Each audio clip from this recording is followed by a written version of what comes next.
رب اشرح لی صدری ویسر لی امری واحلل عقدۃ من لسانی یفقہوا قولی۔ قال اللہ تبارک و تعالی فی الکلام المجید والفرقان الحمید، انما یخشی اللہ من عبادہ العلماء۔ صدق اللہ العظیم۔ ثم قال اللہ تبارک و تعالی فی شان حبیبی، ان اللہ وملائکتہ یصلون علی النبی یا ایہا الذین آمنوا صلوا علیہ وسلموا تسلیما۔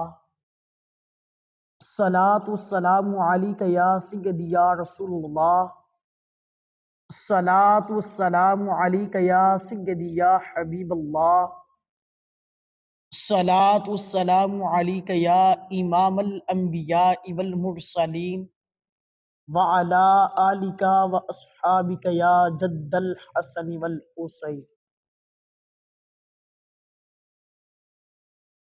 اللہ تعالیٰ کی فضل و توفیق سے آج ہم سب درس حدیث کے اندر جمع ہیں۔ دعا گو خلاق کے عالم ہم سب کا حاضر ہونا، مل بیٹھنا قبول فرمائے اور ذریعہ نجات بنائے۔ سامعین محتشم، 24 رجب المرجب 261 ہجری کو حضرت سیدنا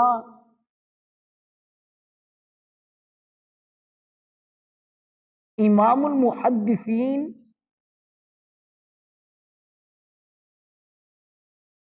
صاحب مصنف امام مسلم بن الحجاج قشیری علیہ رحمہ کا یوم عرس ہے۔ اس مناسبت سے آپ احباب تک چند باتیں گوش گزار کرنے کی سعادت حاصل کروں گا۔ سب سے پہلی بات تو یہ ہے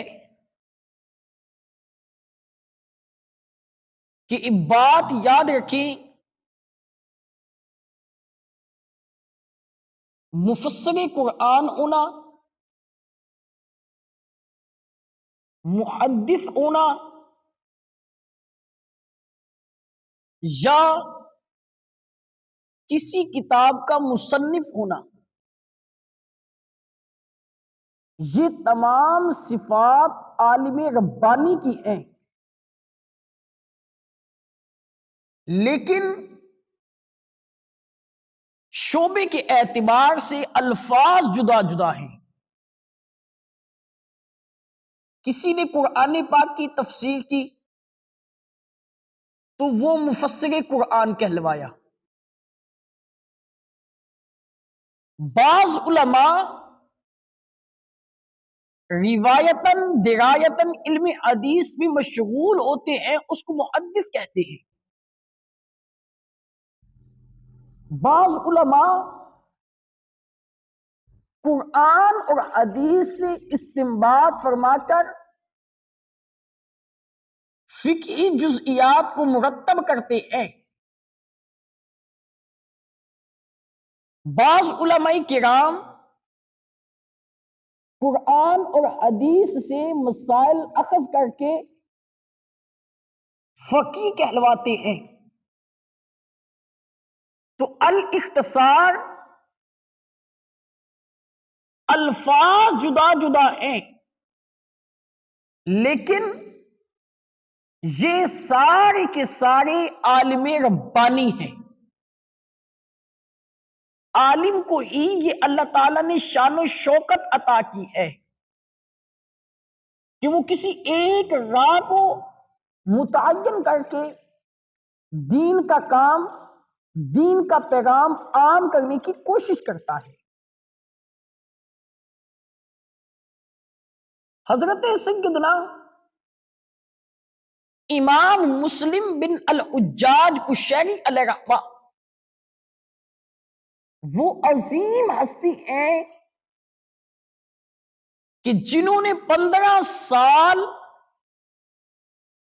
اللہ کی رضا کے لیے، اس کے حبیب کی رضا کے لیے، اللہ اور اس کے رسول کی خوشنودی کے لیے راہ خدا میں خرچ کیے، اور ایک عظیم نسخہ مرتب کر کے ہمارے ہاتھوں کے اندر دیا، جس کو زمانہ مسلم شریف کے نام سے یاد کرتا ہے۔ اب بڑی پیاری بات آپ احباب تک گوش گزار کرنے کی سعادت حاصل کر رہا ہوں۔ قرآن عظیم کے بعد جس کتاب کو فضیلت حاصل ہے وہ بخاری شریف ہے۔ یہ با اعتباری شہرت کے کہ اللہ تعالی نے اس کو پوری دنیا پہ قرآن عظیم کے بعد شہرت کی نعمت عطا فرمائی، اور بخاری شریف کے بعد جس کتاب کو شہرت حاصل ہے وہ مسلم شریف ہے۔ بخاری و مسلم یہ وہ عظیم نسخے ہیں جن کو صحیحین کے نام سے یاد کیا جاتا ہے۔ بخاری و مسلم 33 سال کے اندر 2 علماء نے مرتب کی، اگر بغیر تکرار کے دیکھا جائے تو 4000 احادیث بخاری میں ہے اور 4000 احادیث مسلم شریف میں موجود ہیں۔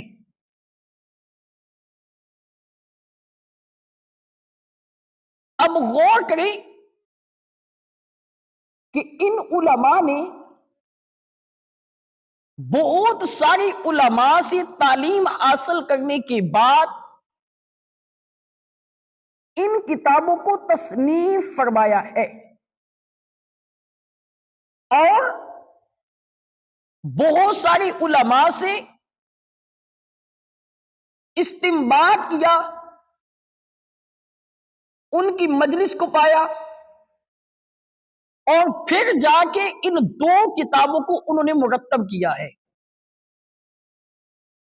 ایسا نہیں ہے کہ بخاری شریف سے پہلے حدیث کی کوئی کتاب تھی ہی نہیں، بلکہ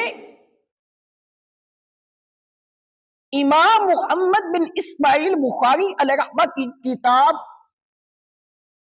بخاری شریف سے پہلے آپ کی استاذی مکرم امام احمد بن حنبل نے حدیث کا مجموعہ مسند امام احمد بن حنبل مرتب کیا۔ امام احمد بن حنبل سے پہلے ان کے استاذی مکرم امام شافعی علیہ رحمہ نے مسند امام شافعی کو مرتب کیا۔ مسند امام شافعی سے پہلے ان کے استاذی مکرم امام مالک علیہ رحمہ نے موطئ امام مالک کو مرتب کیا۔ اس سے پہلے ان کے استاذی مکرم امام اعظم ابو حنیفہ کی کتاب جو ہر درس نظامی کے طالب علم کے پاس موجود ہے، جس کو مسند امام اعظم کے نام سے یاد کیا جاتا ہے۔ امام اعظم کے ایک شاگرد کا نام ہے امام مالک، ایک شاگرد کا نام ہے امام محمد۔ امام محمد نے موطئ امام محمد کو مرتب کیا ہے، اور امام بخاری کے جہاں ایک استاد امام احمد بن حنبل ہے، یاد رکھیں وہیں پہ ایک استاد کا نام ابن ابی شیبہ بھی ہے، جنہوں نے حدیث کی ایک کتاب مرتب فرمائی جس کو مصنف ابن ابی شیبہ کے نام سے یاد کیا جاتا ہے۔ تو معلوم یہ ہوا کہ بخاری شریف سے پہلے بھی احادیث کی کتابیں تھیں، لیکن پوری دنیا پہ جن کتابوں نے شہرت پائی ہے وہ بخاری و مسلم ہے۔ تو یاد رکھیں صحاح ستہ کی کتابیں درس نظامی کے آخری سال میں پڑھائی جاتی ہیں، اور قرآن پاک کے بعد جس کتاب کا درجہ ہے وہ بخاری شریف ہے، اور بخاری شریف کے بعد جس کتاب کو فضیلت حاصل ہے وہ مسلم شریف ہے۔ اور بخاری و مسلم میں نے پہلے عرض کر دیا کہ یہ 33 سالوں کے اندر 2 علماء نے مرتب فرمائی۔ یاد رکھنا کثیر علماء کے پاس علم حاصل کرنے کے بعد ان 2 ائمہ کرام نے 2 کتابیں تصنیف فرمائی جو آج ہماری علماء کے پاس موجود ہے۔ اب ایک بات قابل غور اور پھر امام مسلم علیہ رحمہ کے حوالہ سے اور مسلم شریف کے حوالہ سے چند باتیں آپ تک گوش گزار کر کے اجازت چاہوں گا۔ خالق ارض و سما کا فرمان ذیشان ہے، اللہ جل جلالہ نے ارشاد فرمایا کہ بے شک اللہ سے علماء ہی ڈرتے ہیں۔ تقویٰ کی اگر نعمت ہے تو علماء کے پاس، پرہیزگاری کی دولت ہے تو علماء کے پاس۔ یہ قرآن کا فیصلہ ہے۔ حضرت سیدنا علی المرتضی شیر خدا کرم اللہ تعالی وجہہ الکریم کے 3 فرزند جو سیدہ فاطمہ الزہرا رضی اللہ تعالی عنہا کی شکم اطہر سے پیدا ہوئے، ان میں سے دوسرے فرزند کا نام ہے امام علی مقام امام حسین رضی اللہ تعالی عنہ۔ ان کے بیٹے کا نام ہے امام زین العابدین، امام علی المعروف امام زین العابدین۔ آپ کے فرزند کا نام ہے امام باقر، امام باقر کے بیٹے کا نام ہے امام جعفر صادق، امام جعفر صادق رضی اللہ تعالی عنہ۔ آپ کے فرزند کا نام ہے امام موسیٰ کاظم، امام موسیٰ کاظم اپنے فرزند ان کا نامی اسم گرامی ہے امام علی رضا۔ اب امام جعفر صادق اپنے فرزند جو کہ امام جعفر صادق کے جہاں فرزند ہے وہاں پہ شاگرد بھی ہیں، امام جعفر صادق اپنے فرزند اور اپنے شاگرد امام موسیٰ کاظم علیہ رحمہ کو چند نصیحتیں فرماتے ہیں۔ فرمایا بیٹا اگر تم اپنی زندگی کو مثالی بنانا چاہتے ہو اور یہ خواہش رکھتے ہو کہ میری موت قابل رشک ہو تو فرمایا جو نصیحتیں میں تم کو کرنے لگا ہوں ان کے اوپر عمل کرنا۔ ان نصیحتوں میں سے ایک نصیحت آپ نے اپنے فرزند جو کہ آپ کے شاگرد بھی ہیں ان کو فرمائی کہ بیٹا اگر تم یہ چاہتے ہو کہ مجھے عزت نصیب ہو جائے تو فرمایا یہ نعمت تمہیں علماء کے پاس ملے گی، علماء کے علاوہ کسی اور سے نصیب نہیں ہوگی۔ امام جعفر صادق نے اپنے فرزند کو علماء کے پاس بیٹھنے کی ترغیب دی، علماء کے پاس بیٹھنے کی آپ نے ترغیب دیتے ہوئے علماء کی شان و شوکت کو عام لوگوں پر ممتاز کر دیا۔ اور سنیں، امام جعفر صادق رضی اللہ تعالی عنہ، آپ کے ایک شاگرد کا نام امام موسیٰ کاظم ہے، ایک شاگرد کا نام امام اعظم ابو حنیفہ ہے۔ امام اعظم ابو حنیفہ کے شاگرد ہے امام مالک، امام مالک کے شاگرد ہے امام شافعی، امام شافعی کے شاگرد ہے امام احمد بن حنبل، امام احمد بن حنبل کے شاگرد ہے امام بخاری، امام بخاری کے شاگرد کا نام ہے امام مسلم بن الحجاج قشیری، جن کا ابھی فقیر تذکرہ خیر آپ کے سامنے کر رہا ہے۔ اب سنیں، امام بخاری سے جہاں امام مسلم نے تعلیم لی، وہیں آپ نے امام احمد بن حنبل کی بھی شاگردی اختیار کی۔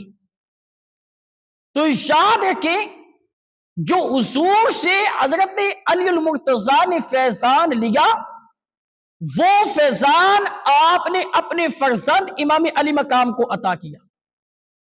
امام علی مقام نے جو فیض حضرت علی المرتضیٰ سے حاصل کیا، وہ فیض آپ نے اپنے فرزند امام علی المعروف امام زین العابدین کو عطا کیا۔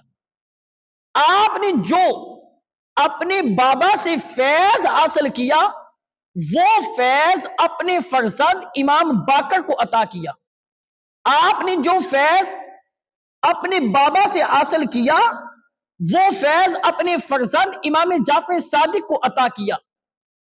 جو فیض آپ نے اپنے بابا سے حاصل کیا، حضور سے چلتا ہوا آپ کے پاس پہنچا، وہ آپ نے جہاں اپنے شاگرد اپنے بیٹے امام موسیٰ کاظم کو عطا کیا، دیگر شاگردوں کو عطا کیا، اسی طرح آپ نے اپنے شاگرد امام اعظم ابو حنیفہ کو عطا کیا۔ امام اعظم ابو حنیفہ نے جو فیض اپنے استاذ مکرم سے حاصل کیا، وہ فیض امام مالک کو دیا۔ آپ نے جو فیض اپنے استاد سے حاصل کیا، وہ فیضان امام شافعی کو عطا کر دیا۔ جو فیض آپ نے اپنے استاد سے لیا، وہ اپنے شاگرد امام احمد کو عطا کر دیا۔ جو فیض امام احمد نے اپنے استاد سے لیا، وہ فیض امام بخاری کو عطا کر دیا۔ جو فیض امام بخاری کے پاس حضور علیہ السلام کا سلسلہ بسلسلہ چلتا آ رہا ہے، وہ فیض آپ نے امام مسلم بن الحجاج قشیری کو عطا کر دیا۔ تو سامعین محتشم، پتہ چلا کہ جن بزرگان دین کی ہم پیروی کرتے ہیں، جن بزرگان دین کو ہم مانتے ہیں، تسلیم کرتے ہیں، جن کو ہم خراج عقیدت پیش کرتے ہیں، وہ بزرگان دین کوئی بھنگ اور چرس پینے والے نہیں، یہ تو وہ ہیں جنہوں نے اکابر علماء کی شاگردی اختیار کی ہے، تقوی و پرہیزگاری والے لوگوں کی سنگت کو اختیار کیا ہے، اور وہ عظیم نفوس قدسیہ ہیں جو اہل بیت کے چشم و چراغ بھی ہیں۔ تو سامعین محتشم، فی زمانہ جو امام اعظم ابو حنیفہ پہ طنز کیا جا رہا ہے، ایسے لوگوں کو طنز کرنے سے پہلے سوچنا چاہیے کہ جس شخصیت کے اوپر ہم اعتراض کر رہے ہیں، جس شخصیت کو ہم نے نشانہ بنا رکھا ہے، ان کی حیثیت اور ان کی منزلت، ان کا مقام و مرتبہ کس قدر اعلیٰ ہے، وہ کس استاد کے شاگرد ہیں، ان کے کتنے اساتذہ ہیں، اور ان کے اساتذہ کا گریڈ اور لیول کیا ہے، اور ان کے شاگردوں کی تعداد کتنی ہے، ان کے شاگردوں کا لیول کتنا ہے، ان کے شاگردوں کا مقام و رتبہ کیسا ہے۔ ایسے لوگوں کو سوچنا چاہیے کہ ہم امام محمد کا مقابلہ نہیں کر سکتے، ہم امام ابو یوسف کا مقابلہ نہیں کر سکتے، ہم امام مالک کا مقابلہ نہیں کر سکتے، جن کے شاگردوں کا مقابلہ ان کے پاس نہیں، وہ ان کے استاد امام نعمان بن ثابت المعروف امام اعظم ابو حنیفہ کا مقابلہ کیسے کر سکتی ہے؟ ایک طرف اعتراض کرنے والے یہ ٹائٹل لگاتے ہیں کہ ہمارے دل کے اندر حب اہل بیت موجود ہے، ہمارے دل کے اندر حب اہل بیت جمع ہے، اور دوسری طرف ان کے شاگرد حضرت امام اعظم ابو حنیفہ پہ اعتراض کرتے ہیں۔ امام اعظم ابو حنیفہ کے استاد کی طرف دیکھیں کہ وہ اہل بیت کے عظیم چشم و چراغ ہیں، اور امام اعظم کا فیض جو آپ نے اپنے استاد سے حاصل کیا کیسے کیسے آگے چل رہا ہے۔ آج صرف سیاستہ کو تسلیم کیا جا رہا ہے، صرف زبان کے اوپر اتنی بات ہے کہ لو بخاری، لو مسلم، لو قرآن۔ جناب، اس جملے کو بولنے سے پہلے تم یہ کیوں نہیں سوچتے کہ ان لوگوں نے، ان نفوس قدسیہ نے بغیر اساتذہ کے بخاری نہیں لکھی، بغیر اساتذہ کے مسلم نہیں لکھی۔ جب انہوں نے بغیر اساتذہ کے صحیحین کو مرتب نہیں کیا تو تم بغیر اساتذہ کے یہ پڑھ کیسے سکتے ہو؟ محتشم سامعین حضرات، یہ بات ہے سمجھنے والی، یہ بات ہے دل کے اندر اتارنے والی۔ اس بات کو پیش نظر رکھے، اس بات کو اپنا موضوع سخن بنائے۔ قرآن پاک کا فیصلہ ہے، سورہ جمعہ کی آیت نمبر 2 ہے۔ اللہ فرماتا ہے وَيُعَلِّمُهُمُ الْكِتَابَ وَالْحِکْمَةَ، محبوب علیہ السلام کتاب بھی سکھاتے ہیں اور حکمت بھی۔ مفسرین کرام نے لکھا ہے کتاب سے مراد قرآن ہے، اور حکمت سے مراد مصطفیٰ کریم علیہ السلام کی زبان اقدس سے نکلنے والے الفاظ حدیث شریف ہیں۔ اب جب رب کے قرآن کا فیصلہ ہے کہ حضور سکھاتے ہیں قرآن اور حدیث، پتہ چلا بغیر استاد کے قرآن اور حدیث سیکھنا ممکن نہیں ہے۔ جب استاد کی نعمت انسان کے پاس میسر ہو، جب استاد کی دولت انسان کے پاس موجود ہو، تب قرآن کی نعمت بھی ملے گی اور حدیث رسول کا فارمولہ بھی ملے گا۔ لیکن جب تک انسان کے پاس استاد کی نعمت نہ ہو تو پھر انسان راہ راست کے اوپر گامزن ہونا تو کیا، وہ گمراہی کا سبب بن جائے گا۔ تو محتشم سامعین حضرات، رب تعالیٰ کی قرآن کا فیصلہ ہے کہ حضور علیہ السلام نے جب لوگوں سے کہا کہ اسجدوا للرحمن، رحمان کو سجدہ کرو، تو کفار نے کہا کہ رحمان کون ہے؟ اللہ کی لاریب کتاب اعلان کرتی ہے الرحمن علم القرآن خلق الانسان، رحمان تو وہ ہے جس نے اپنے محبوب کو قرآن سکھایا اور تخلیق فرمایا۔ اب ڈیفینیشن ہو گئی، جو سوال کیا گیا اس کا جواب ہو گیا کہ رحمان کون ہے۔ اب غور کریں کہ حضور علیہ السلام نے قرآن کس ذات سے سیکھا ہے، اور حضور کے استاد کون، استاد کس درجے کے؟ احباب ذی وقار حکیم الامت مفتی احمد یار خان نعیمی گجراتی علیہ رحمہ ایک بات اس آیت مقدسہ کے تحت تفسیر نور العرفان میں مرتب فرماتے ہیں، بغیر استاد کے بخاری اور مسلم پڑھنے والوں سن لو، بڑی کتابیں بڑے اساتذہ کے پاس پڑھی جاتی ہیں، جس قدر اعلی کتاب قرآن، اس قدر پر آنے والی ذات بھی اعلی۔ محتشم سامعین حضرات،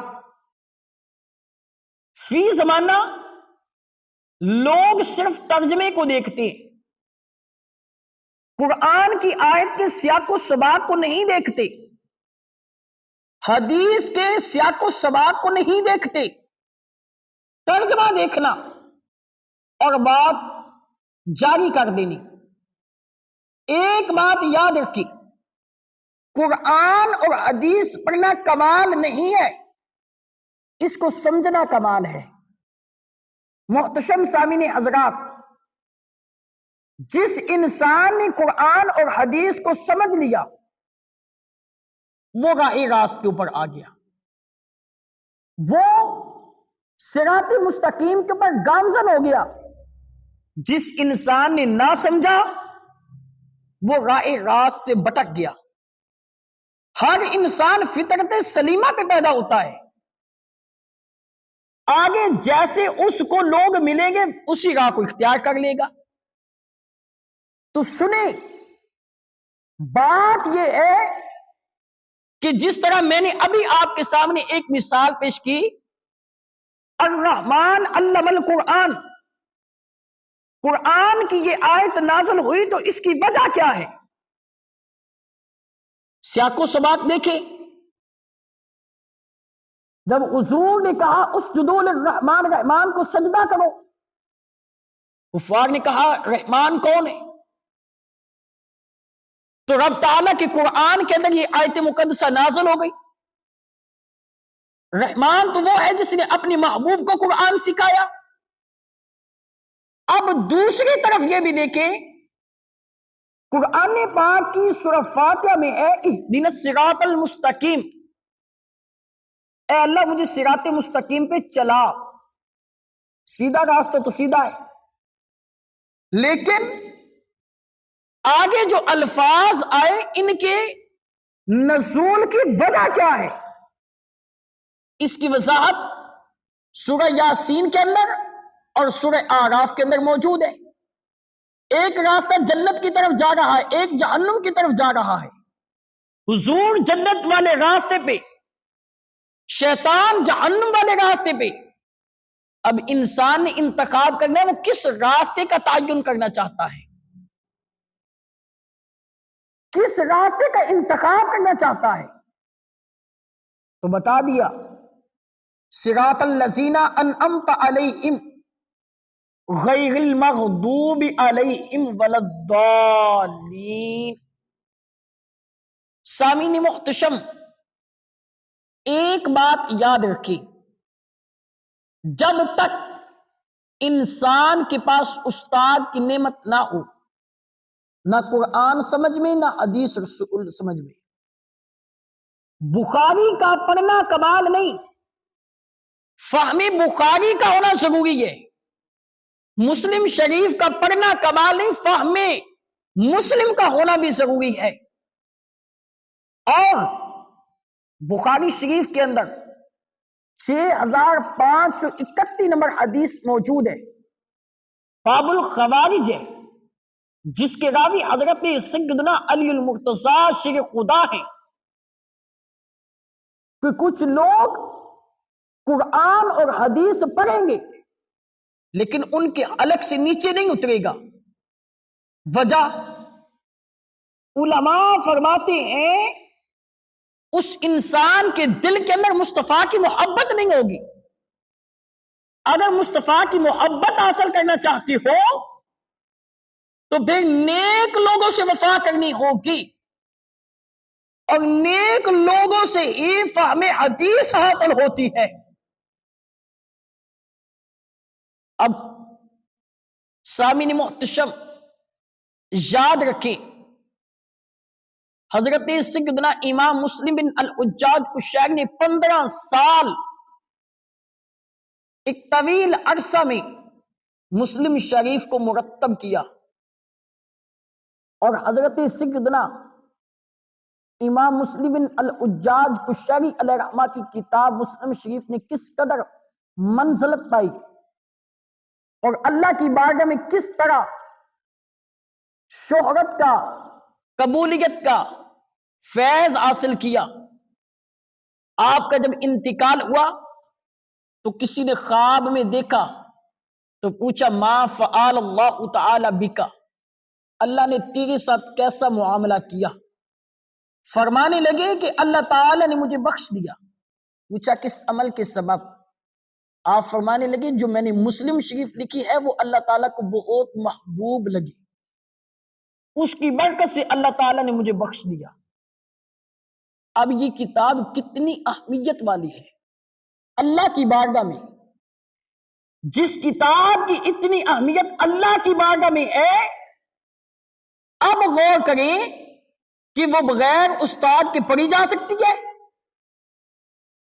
امام مسلم بن الحجاج قشیری علیہ رحمہ سے ایک مجلس کے اندر ایک حدیث کے بارے میں پوچھا گیا، تو آپ نماز عشاء کی ادائیگی کے بعد حدیث کی تلاش میں بیٹھے، پاس ہی کھجوروں کی ٹوکری بھی تھی، آپ کھجور بھی تناول فرما رہے ہیں، حدیث بھی تلاش کر رہے ہیں۔ صبح ہو گئی، دیکھا کھجوروں کی ٹوکری ختم ہے، حدیث تلاش نہیں ہوئی۔ کھجور کو ساتھ ساتھ اس لیے تناول کیا کہ وہ حضور علیہ السلام کو بہت مرغوب ہے، حضور علیہ السلام کی پسندیدہ غذا ہے،